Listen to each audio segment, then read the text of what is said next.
And in five, four, three, two, one.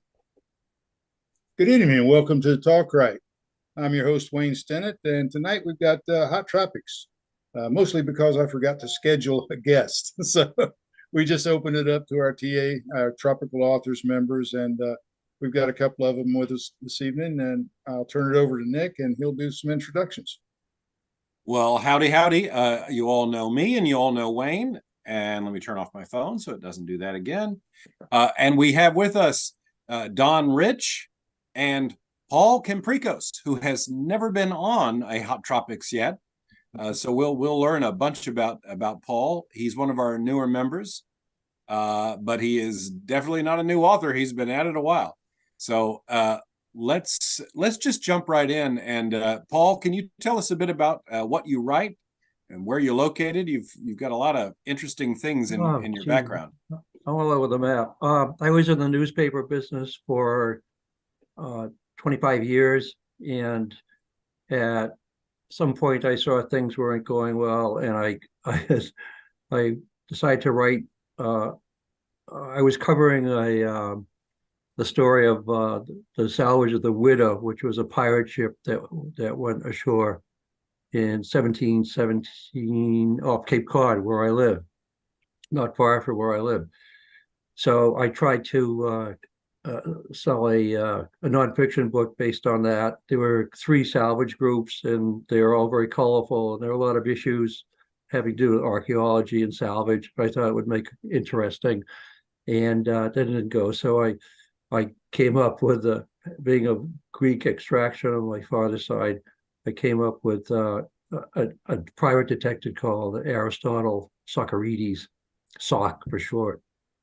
And he's a fisherman, former cop, and he's a diver, and has some philosophic tendencies to go with his name, because he comes from a kind of a crazy Greek family. So this sounds like an autobiography. Yeah, they've turned a pizza shop into a frozen pizza empire. So there's always a backstory where he has to deal with his family, in particular his mother. And I sold it on the basis of that to Bantam Day Dell.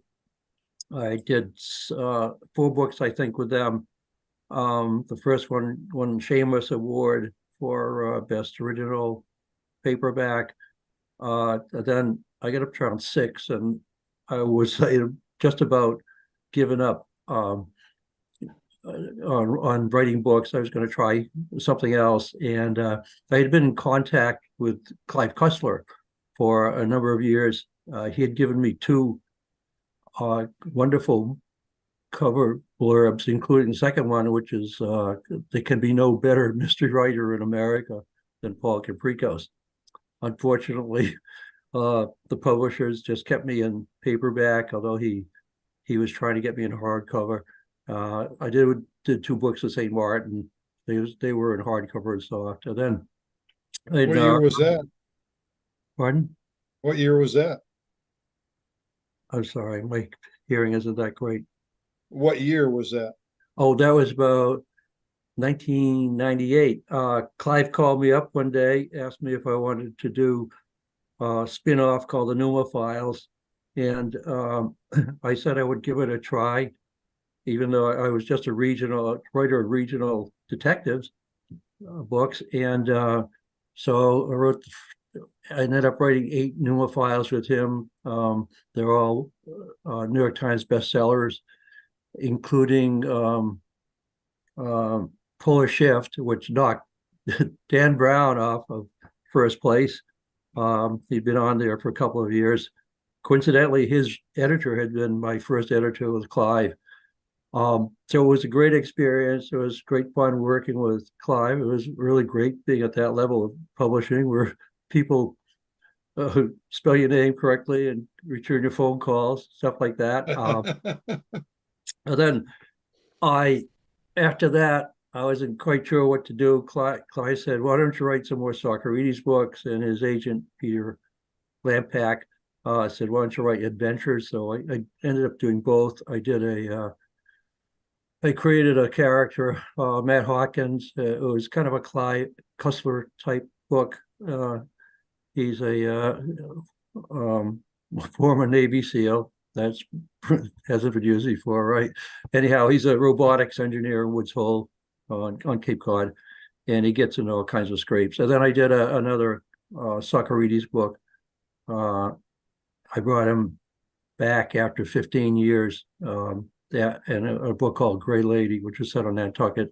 It was a fun book. It was kind of Custer-esque with a crazy science in it. Then I did another adventure book. They're really good books. Emerald Scepter, Minoan, Cipher, but I had gone to a small publisher called Suspense Publishing. And so the books just, I don't know, they came and they went quite quickly. And so I've been going back and forth between, I stopped writing adventures, and my last book was a standalone with a female protagonist. It was set on the outer tip of Cape Cod, Provincetown, Truro area. And the historic background was the glider flights that the Germans made in that area in 1928, 1929. It was actually German-American glider school. So I linked that somehow back into the plot, a woman in peril type plot. I think it's a fun book. And then I decided to do another Socarides book, which is the one I'm trying to produce now, and it's called The God in the Sea. And it has the cover that Dave did for me. So, there's one more thing. There's that the Kurt Austin, who was a hero of the pneumophiles, the Custer stuff, was when I was writing the books. I told Clive I was having a hard time coming up with his personality, and he said think sock, that the books were sold to the publisher, Simon and Schuster at the time, on the basis of my private detective. And I said, no one ever told me that. But when I thought about it, he's philosophic, and Kurt Austin is the philosophy fan. My guy lives in a boathouse on a bay on Cape Cod. Kurt Austin lives on a boathouse on the upper reaches of the Potomac River. So there was Socarides had eventually Clive advised me to go worldwide with Socarides, and so in a way he did. So that's kind of it now. And Are you actually a boater and a scuba diver and fisherman and all that too? I'm sorry, what? Are you a fisherman and a scuba diver also, or Um, just do good research? When I worked for the newspaper, I originated a commercial, mostly commercial fishing column, and I wrote that for a number of years, and I got to know the business pretty well, and I got to know the characters and cool. The equipment and stuff like that at the time, and that gave me that kind of background. I went out when I started writing these things. I went out and got my certification, and my wife did as well. And it's diving on Cape Cod it's cold, the water is murky, and You gotta have a dry suit. That's so we did dive in the Virgin Islands. That was our last dive, and that was super. The water is so clear and warm. So that's it. That's what I'm doing. Another year older, and trying to get this thing published. I think it's a good book. That's fantastic. That is just an extraordinary amount. I knew some of that, but not nearly all of that. That's fantastic. Do you ever talk with Dirk Cussler? Well, normally, yeah, we've been going to the CusslerCon, which is the fan conference, and last year it was in Las Vegas, and we have a place in Tucson, which we bought at a. It was one of the reasons we bought was at the time I was working with Clive, who lived in Scottsdale, Paradise Valley. Um, so we would combine a trip out there, then we would go to wherever the cluster con is. So we went to Vegas, drove up, and we'd be through the years we'd become quite close with Clive and Dirk and his sister Terry and his other sister Dana, and we always like to see him. So we would see him at least once a year and hang out. This year the conference was at outside of Denver, where Clive has his car museum, and I was on the verge of going out there, but my mother-in-law passed away in August, and as it turned out, the celebration of life was that weekend, so we changed our plans, but we still kind of I'm on the mailing list for the Cussler Society, Collector Society, so I get this stuff every day, and my cat wants to get into the action here. Yeah, Dirk's a great guy. The family is really nice, and they've been very supportive through the years. Is he still writing? Dirk, yeah, I think Yes. he just came out with I think a new book fairly recently, and they got a stable of about, I don't know, 3 or 4 writers now. Jack DeBrule, yeah, Robin Bursell has left. So someone else is doing the Oregon series. So they're still bumping the books out. I don't know, it's not the same without Clive. He was part of the whole deal. He was the Grand Master of Adventure. He was the salary. He found the Hunley and Charleston Bay.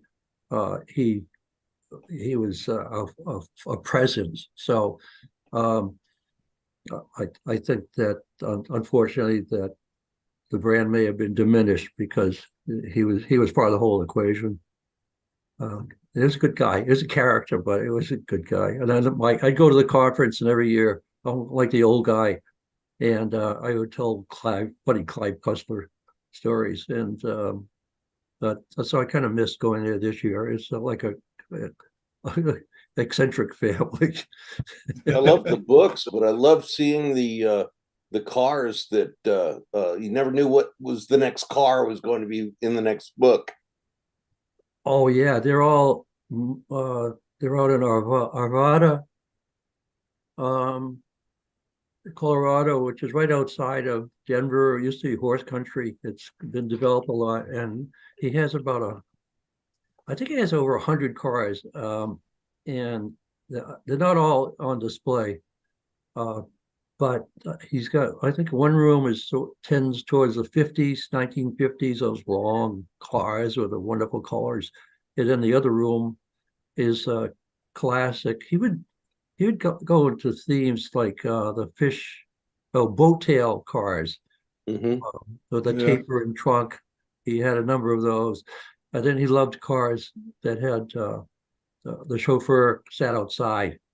And he had a number of those, and then he's in front of at each display there's a copy of the book that the car was in, and a picture. So the fans, the aficionados really like it.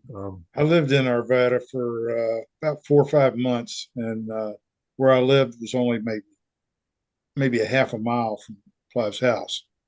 And I always wanted to just go and knock on the door and say hi, but I didn't think I'd get through the gate. Oh, yeah, Clive, he was a regular guy in many ways, especially early on. Later, when his first wife Barbara kind of kept him in place, and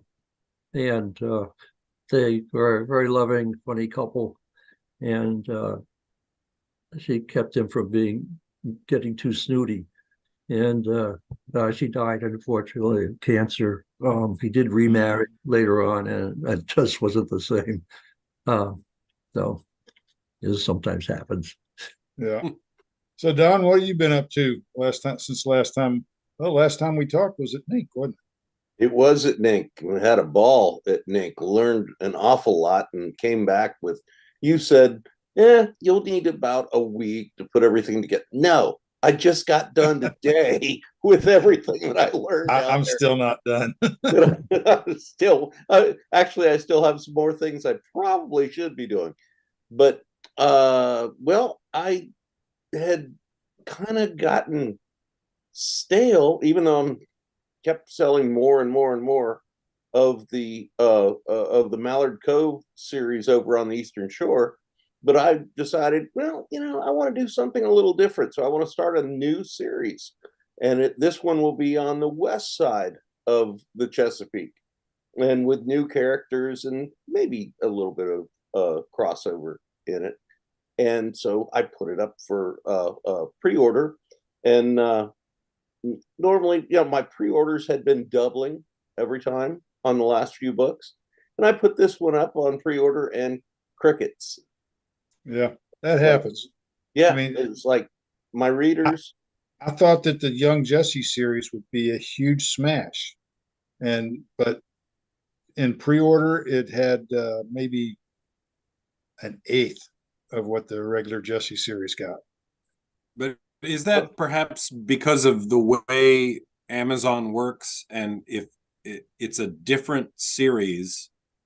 I think it has a lot to do with it. Their algorithm is it's good for visibility. It provides a lot of good visibility, but at the same time, it doesn't really connect not just two authors, but the same author's two series.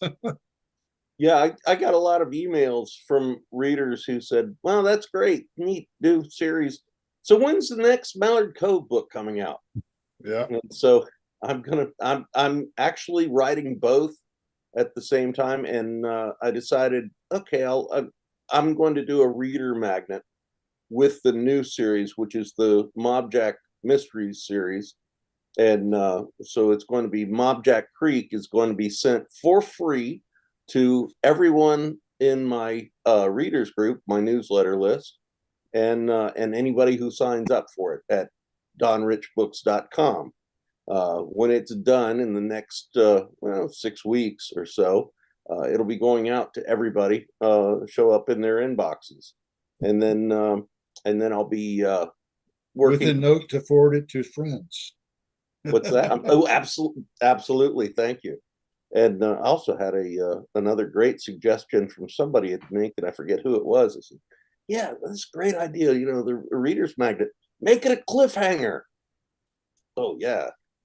So that's what I've been up to. Well, Nick, how about you? Are we getting anywhere with the sequels or prequels? Pardon? Yes, well, I'm working on the prequels right now, and in the past few days, I have been researching the prevalence of cell phone ownership in 1999, the age of the PADI junior open water diver. Could you be 10 or 11 or 12, and what year did that start? I can tell you that because my daughter was one of the youngest to ever get a PADI certification card.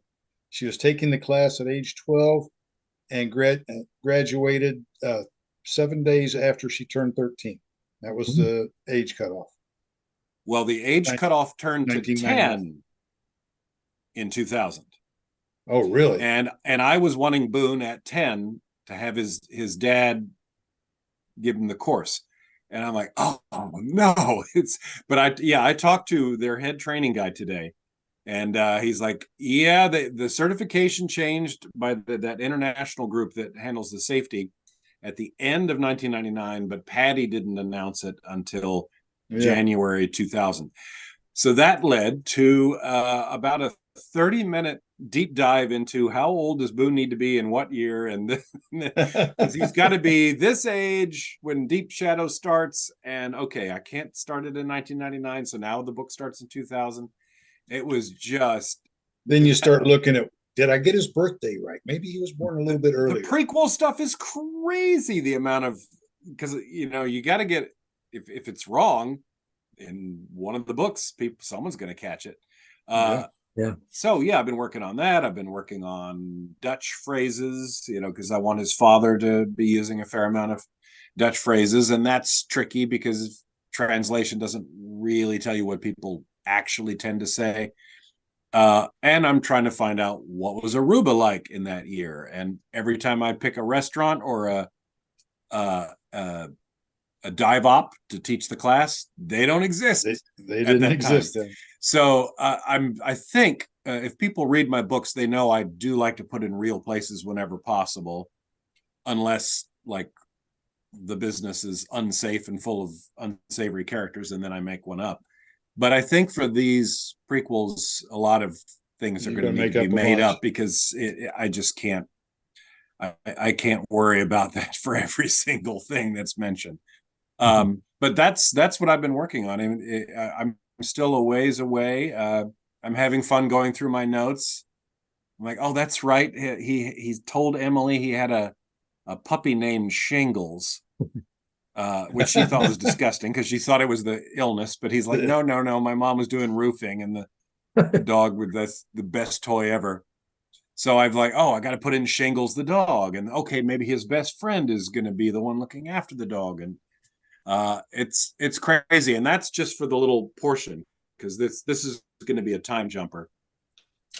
I'll basically, once certain big things happen, there will be a jump to the next thing. And I'm going to incorporate, I'm from Oak Ridge, Tennessee, folks. Oak Ridge, Tennessee, for a while, had the largest freshwater fed swimming pool in the world. It's no longer the case, but it is still, I think, number 24 in the world. So Oak Ridge had this enormous pool, and a lot of my friends were lifeguards, and I took classes there. So I'm like, okay, Boone needs to be. We used to go camping at a place called Rippling Waters up in West Virginia that had a massive. It wasn't a pool; it was a lake, and then they concreted around the sides. It still had a natural lake bottom, sand bottom, but it was perfectly water. The water was perfectly clear. Filtered. It came from a stream, but it was filtered before it went into the pool. I think that was in the list as an honorable mention, but it had to be 5 acres. Doesn't count because it was big. Biggest one's in Texas now, if I remember correctly, and then a bunch in Southeast Asia. But that's what I've been up to. And then one other fun little thing. Here's my cute little thing. I bought this in the Bonaire Airport. It's all the little Dutch islands. And while I was in the airport, I spoke to the lady who was running it, and it's owned by a German thriller writer, the Bonaire Airport's gift shop. And they got in touch with me the other day and said they want to sell Deep Shadow in the gift shop because they understand it's Bonaire-centric. And so I'm going to be sending them a box of books down to Miami to load on a ship and make its way down and be in the airport gift shop. Cool. Yeah, I thought that was sort of neat. Yeah. So Wayne, go ahead. You were going to ask me what I've been up to. That's right. Jump right in. Go for it. Well, I just had the release of Way Anchor. It went okay. There was a lot of little fires popped up. The audiobook is still not available. It was uploaded the 16th. It passed QC on the 17th and then got stuck. And the dashboard didn't indicate that it was stuck. And it says past QC on the way to retail. So we were just waiting for the links. And then when it came out on the 1st, no audiobook. So we've been going back and forth to find a way, and we got it figured out. It was on their end, but there's nothing they can do about it. So we have to go in, delete the files that are there, and re-upload them and wait for it to go through QC again. Personally, I'd blame the narrator. Oh, I'm sure I've got something to do with it. Maybe you should go direct to Barnes and Noble Nook and direct to Kobo and direct to some of the other big ones. And Well, that's not the deal that I made with Findaway. So well, they're not Findaway anymore. They're Spotify now. This you is didn't true. make a deal with Spotify. Yeah. But so yeah, we're working on that, and then I'm about 2/3 through the next Jesse book, and have just started the next Young Jesse book. And I'm really having a hard time staying away from that because I'm not scheduled to start it until February, but I'm already 2,000 words in. So You're having more fun with that one? It's a lot of fun to write those books because Jesse's a lot more naive then. He doesn't know a lot of things, and he's picking up all these things that he knows now in the regular series. All these things he's picking up from different people in the Young Jesse series, from Rusty's dad, from Rusty. Right now I'm writing about Livingston, Deuce Livingston's dad, Russ Livingston. And he's a young man and Deuce is just a little boy. So it's bringing all that in. You think going back to just 1999 is difficult? Go back to 79. Yeah, no, that's true. You got me there. Oh, You had something about the buses and the way the buses looked, and I thought, no. So when I was recording it, I stopped and I pulled up on Google the Greyhounds, and I was like, oh my God, he's right. Greyhounds. That's what they look like. They were a lot different than they are today. Well, the tinted windows, I was like, they didn't have tinted windows in the 70s on those buses. Oh, okay, they did. Yeah. Didn't have very good air conditioning, though. We're coming up on a few minutes from 7 here, so we need to take a peek at the YouTube. Do we have any questions? Yeah, there's a couple of questions. Travis asked one good question that we should have got into earlier, but I don't know if we have time for it. Who is your favorite author and your favorite book? Oh my gosh. Oh, what are the other ones? Because we could answer the other ones while we think about that one. Let's see. Here you go, Nick. Where's the next Deep series book going to take place? I'm assuming he's not counting. Yeah, I mean, well, the prequels obviously are well, I don't want to spoil where the prequels are taking place in a number of places, but the next one, I don't know that I want to say. If you remember Deep Roots, there was a certain person who got half his face ripped off by a jaguar. And if you remember where he had his original hideout, you might have a guess as to where. Oh, way down south. He needs to come back. Okay. Price. Yeah. So that's sort of my plan. Do we have some more? And then if we can try to tackle the favorite author. Don, what is that car on the shelf behind you? Hold on. Oh, that's a Triumph TR3. Oh, great. Oh, yeah. One of my favorite cars. Yeah. Yeah, one of our football coaches had a little sports car like that, and we picked it up and carried it inside the school, and had to turn it sideways up on the side to get it through the doors. But we got it inside, put it down, and he was just like, "What in the how?" He couldn't figure out how we got it in there. We've had Mini Coopers in our family. We have the 4 or 5 Mini Coopers, and then they've all been great fun. We have the four-wheel drive now on the big one, Countryman, but the little convertibles were just so much fun. I've had 3 Mini Mokes. I had the Australian one, the Portuguese one, and the British one. Wow! And those things were just such a ball to drive. Yeah. I was doing research on Mini Mokes, and the Mini Moke has the distinction of being the most remote vehicle in the world. There's only 2 of them on this one island in the South Pacific, but it's farther from any other mainland in the world. It's the most remote area that a car is, and it's a Mini Moke. Oh, I believe it. Those things are so cool. They will go when you go in a corner with a mini moke. They're so low slung, you'll come out of the car before the car will come out of the corner. I loved them. We are I don't at know the what a top of mini the moke hour. is. What's a mini moke? Oh, it's a little utility vehicle that's used in the islands a lot. You see them all over. Yeah. It looks kind of like a Jeep, but really small. Huh. Yeah. It's got like a 25 horse engine that you got. Some of them you have to actually pull a starter cord. They drive them down the island somewhere, the mini mokes. Yeah, Yeah, they're all over. over the Caribbean. Yeah, okay. Now I've got a Stimson Safari 6, which has a mini moke drivetrain in it, but 6 wheels and a fiberglass body. Fun. Who makes the mini moke? They were made by Morris, Austin, Yeah, Morris. They're made by Austin Healy for a while. Kagava, which was also Husqvarna. And an Australian company made them for a while. Yeah.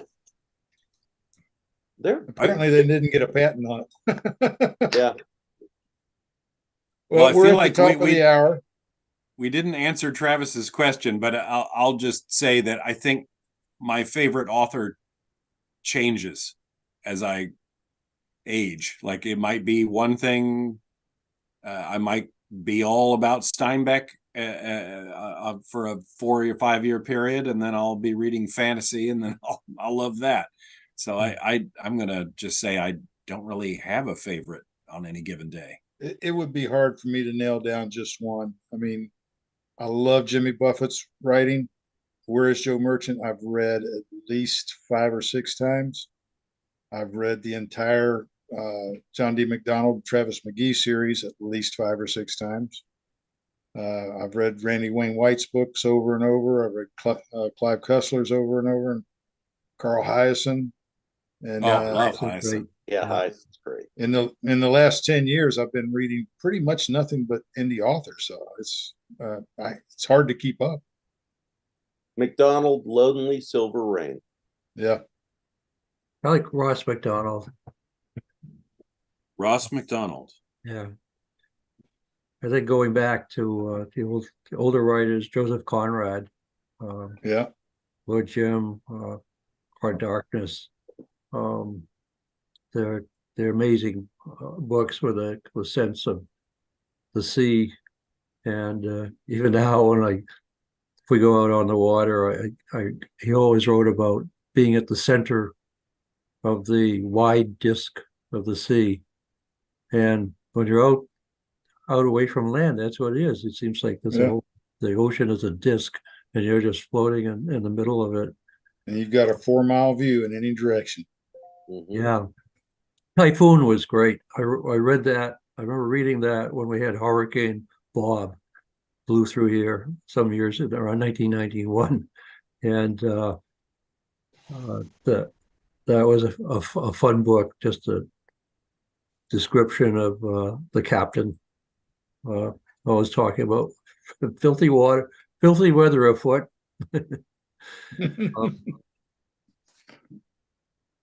Well, Wayne, I know we're going to have to sign off here, but are there any last questions that someone might have? No, Travis says he's gonna be reading Deep Roots next. So you sold okay. All right. Well, then he'll probably have a fresh idea of where it might be. All right. Well, we're at the top of the hour, like I said, and we're just going to have dinner on the table any second now. So it's time for us to say goodnight. I want to thank you, everybody, for being on here with us. And thanks to our sponsors and supporters, Down Island Press, Down Island Publishing, Tropical Authors, How Not to Sail, Pirate Radio, and Aurora Publicity. I got them all. Yes. And Jordy's looking at me like, yay. That's a first. Good night, everybody. Yeah, good night. Thank you very much. Good to meet everyone. Night. Bye-bye.